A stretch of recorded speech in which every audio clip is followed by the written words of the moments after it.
In part A of this problem, here's where you find out whether you're actually able to do mathematics or whether you're just able to copy what someone else does.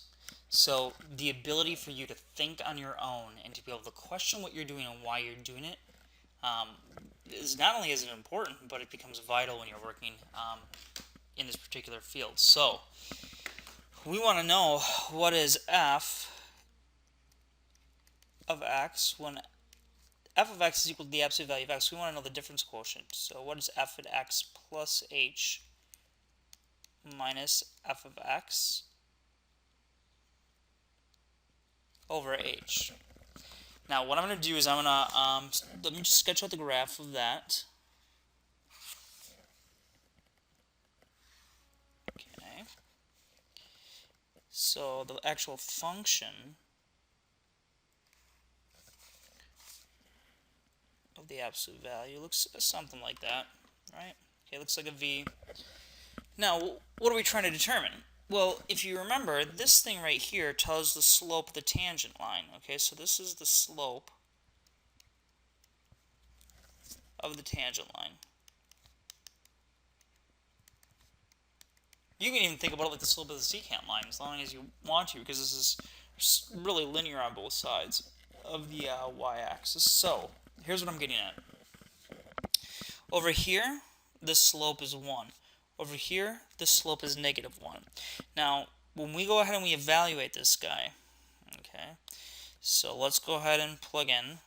Well, f of x plus h is the absolute value of x plus h minus f of x, which is just the absolute value of x, over h. Now, here's the, we can leave it like that. That's okay. But really, we would like to be able to work with it a little bit more. So, when h is really small, okay, and when x is positive, so I'm gonna look at this as like a division line. So when x is strictly positive, not 0, but positive over on this side, and h is really, really small as we want it to be, then x plus h is also positive. So over here, x plus h is positive and x is positive. They're both greater than 0 on this side, which means that the absolute value of x plus h and the absolute value of x is just equal to x plus h minus x.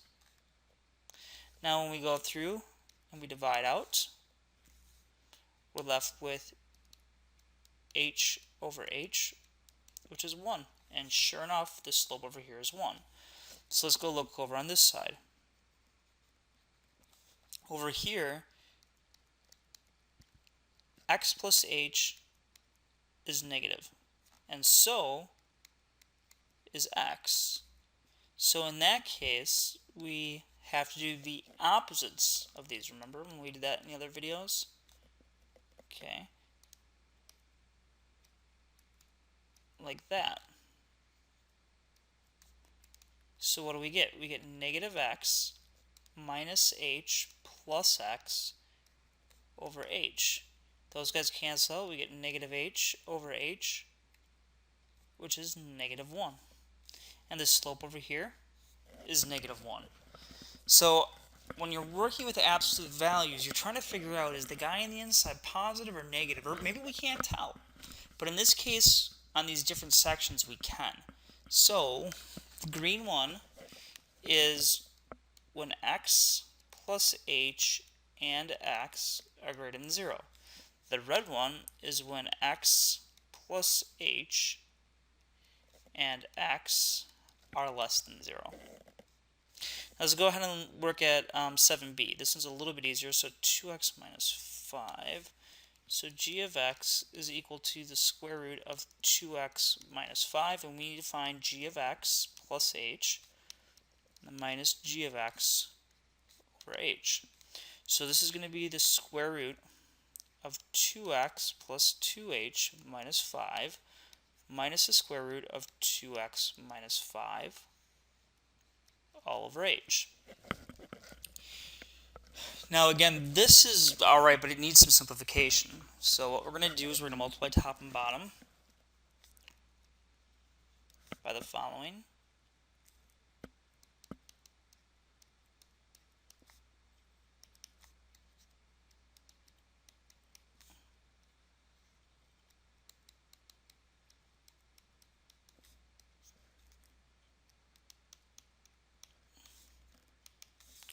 So when I FOIL at the top, I'm going to get the following.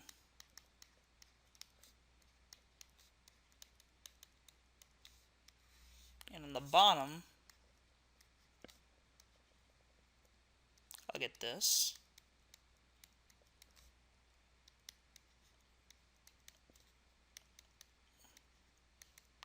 So it cancels. The 2x's cancel, the 5's cancel, and the h's now cancel. So I'm left with just 2 over 2x plus 2h minus 5 plus 2x minus 5, like that. And that's it.